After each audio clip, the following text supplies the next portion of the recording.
Tonight, in the conference center in Salt Lake City, and in locations far and near, are assembled those who bear the priesthood of God. Truly, you are a royal priesthood, even a chosen generation, as the Apostle Peter declared. I'm honored to have the privilege to address you. When I was growing up, each summer, our family would drive to Provo Canyon, about 45 miles south and a little east of Salt Lake City, where we would stay in the family cabin for several weeks. We boys were always anxious to get on the fishing stream or into the swimming hole, and we'd try to push the car a little faster. In those days, the automobile my father drove was a 1928 Oldsmobile. If he went over 35 miles an hour, my mother would say, "Keep it down, keep it down."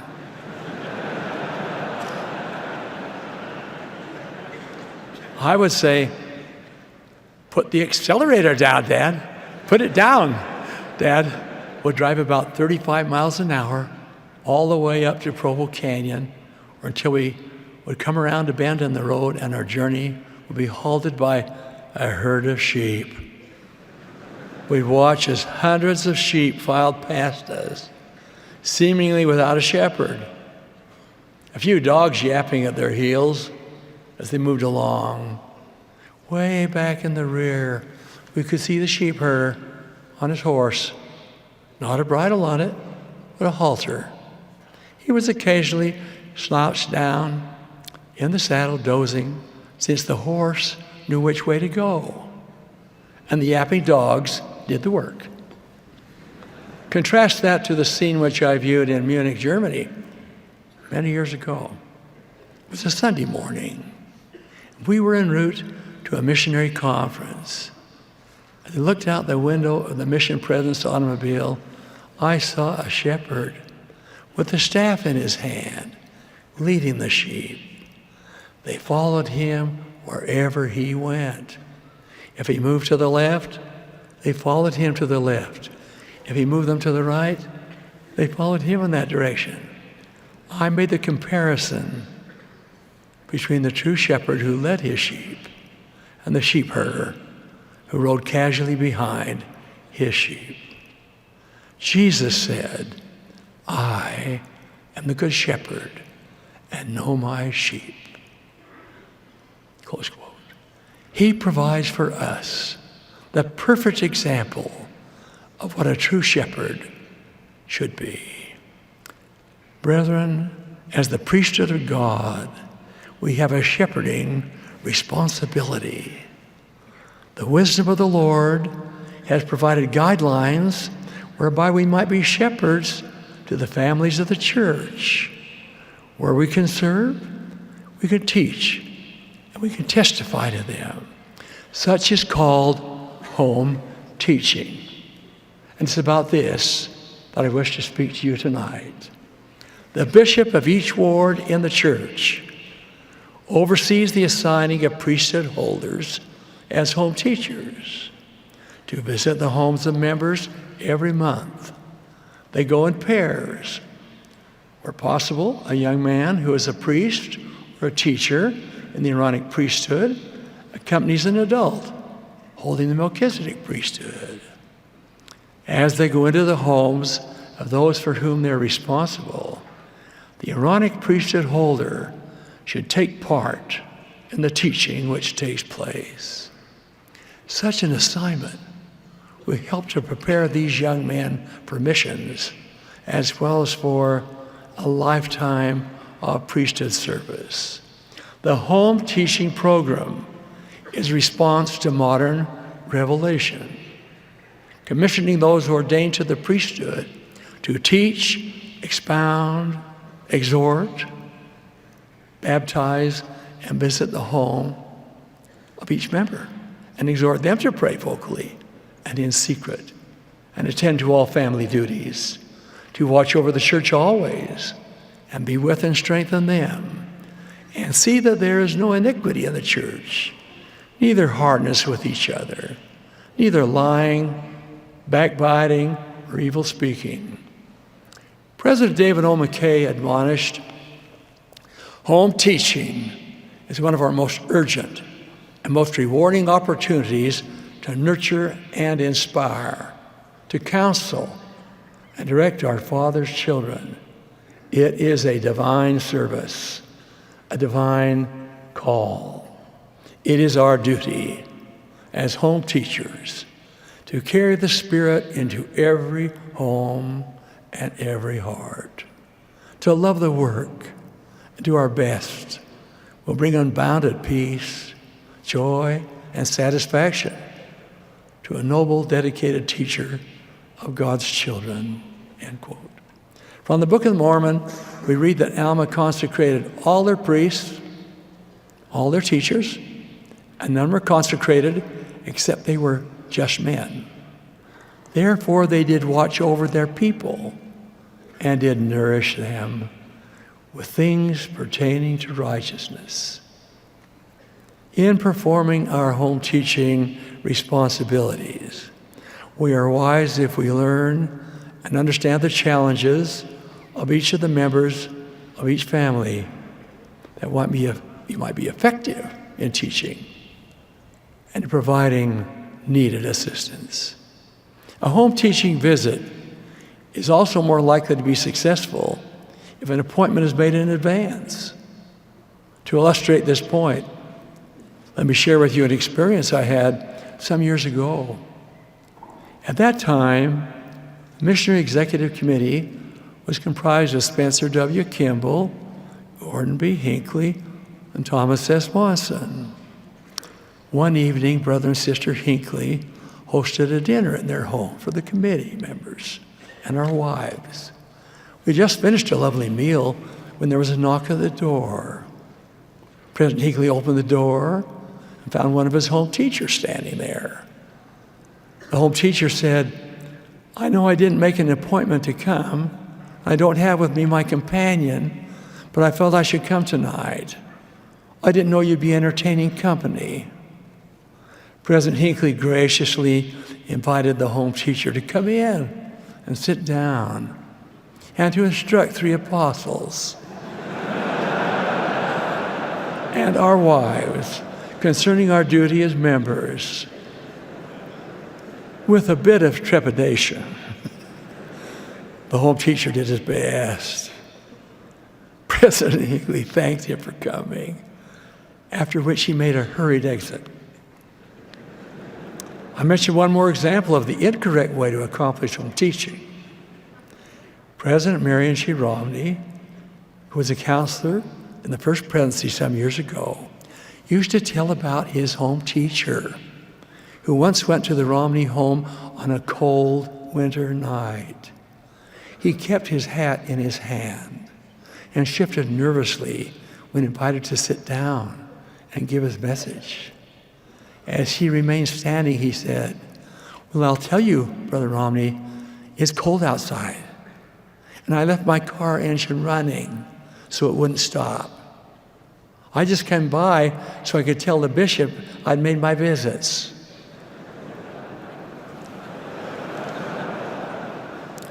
President Ezra Taft Benson, after relating President Romney's experience in a meeting of priesthood holders, then said, "We can do better than that, brethren. Much better." I agree. Home teaching is more than a mechanical visit once per month. Ours is the responsibility to teach, to inspire, to motivate. And where we visit those who are not active, to bring to activity and to eventual exaltation the sons and daughters of God. To assist in our efforts, I share this wise counsel, which surely applies to home teachers. It comes from Abraham Lincoln, who said, "If you would win a man to your cause, first convince him that you are his sincere friend," end quote. President Ezra Taft Benson urged, above all, be a genuine friend to the individuals and families you teach, end quote. A friend makes more than a dutiful visit each month. A friend is more concerned about helping people than getting credit. A friend cares. A friend shows love. A friend listens. And a friend reaches out.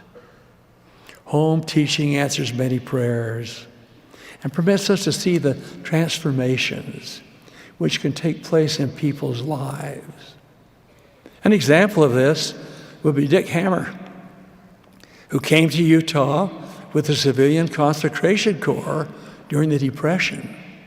He met and married a Latter-day Saint young woman. He opened Dick's Cafe in St. George, Utah, which became a popular meeting spot. Assigned as home teacher to the Hammer family was Willard Milne, a friend of mine. Since I knew Dick Hammer as well, having printed the menus for his cafe, I would ask my friend, Brother Milne, when I visited St. George, "How's our friend Dick Hammer coming?" The reply would be generally, "He's coming slowly." When Willard Milne and his companion visited the Hammer home each month, they always managed to present a gospel message and to share their testimonies with Dick and the family. The years passed by, and then one day, Willard phoned me with good news. "Brother Monson," he began, "Dick Hammer is converted and is going to be baptized. He's in his 90th year, and we've been friends all our adult lives. His decision warms my heart. I've been his home teacher for many years." There was a catch in Willard's voice as he conveyed his welcome message. Brother Hammer was indeed baptized, and a year later entered that beautiful St. George Temple, and there received his endowment and sealing blessings.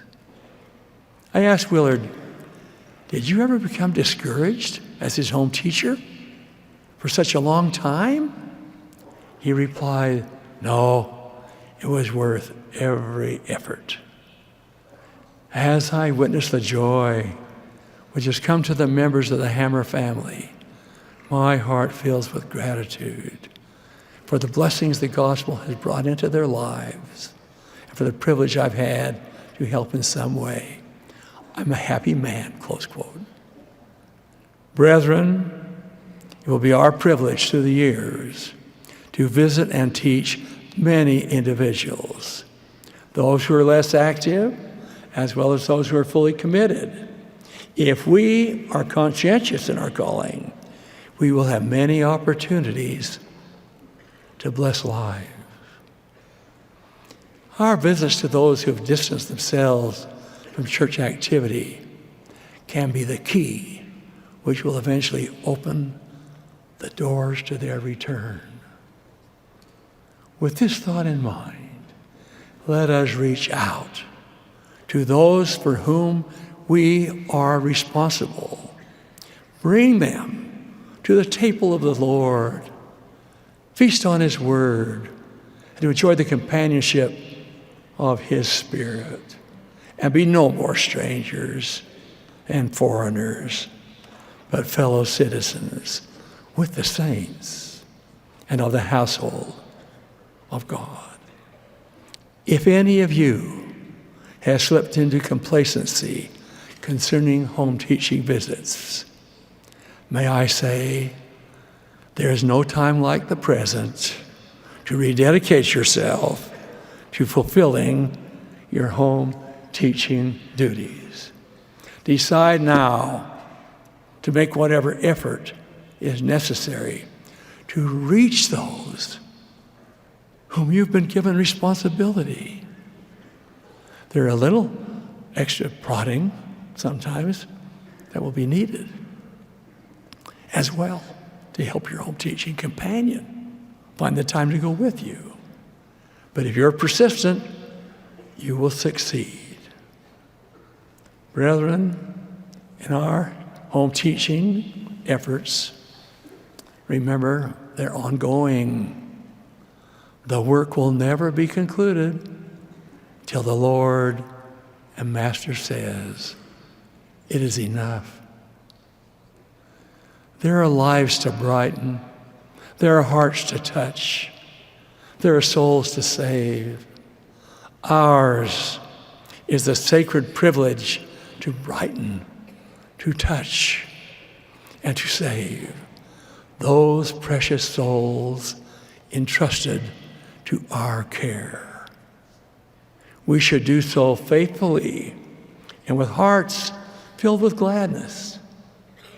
In closing, I turn to one particular example to describe the type of home teachers we should be.